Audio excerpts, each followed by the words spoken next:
विश्वेश्वराय नरकार्णवतारणाय कर्णामृताय शशिशेखरधारणाय कर्पूरकान्तिधवलाय जटाधराय दारिद्र्यदुःखदहनाय नमः शिवाय गौरीप्रियाय रजनीशकलाधराय कालान्तकाय भुजगाधिपकङ्गणाय गङ्गाधराय गजराजविमदनाय दारिद्र्यदुःखदहनाय नमः शिवाय भक्तिप्रियाय भवरोगभयापहाय उग्राय दुर्गभवसागरतारणाय ज्योतिर्मयाय गुणनामसुनृत्यकाय दारिद्र्यदुःखदहनाय नमः शिवाय चर्मम्बराय शवभस्मविलेपनाय भालेक्षणाय मणिकुण्डलमण्डिताय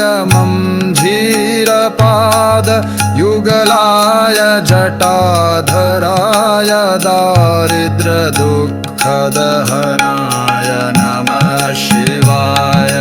पञ्चाननाय फणिराजविभूषणाय हेमांशुकाय भुवनत्रयमण्डिताय आनन्दभूमिवरदाय तमोमयाय दारिद्र्यदुःखदहनाय नमः शिवाय भानुप्रियाय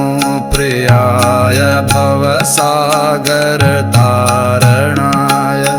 कालान्तकाय कमलासनपूजिताय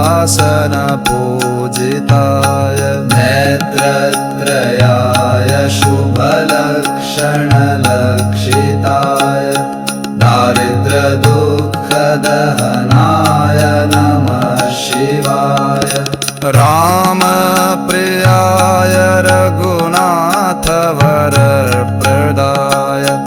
नागप्रियाय नरकार्णवतारणाय पुण्येषु पुण्यभरिताय सुरार्चिताय दारिद्र्यदुःखदहनाय नमः शिवाय वसिष्ठेन कृतं स्तोत्रं सर्वरोगनिवारणं सर्वसम्पत्करं शीघ्रं पुत्रपौत्रादिवर्धनं त्रिसन्ध्यं यः पठेन्नित्यं स हि स्वर्गमवाप्नुयात् इति वसिष्ठविरचितं दारिद्र्यदहनाय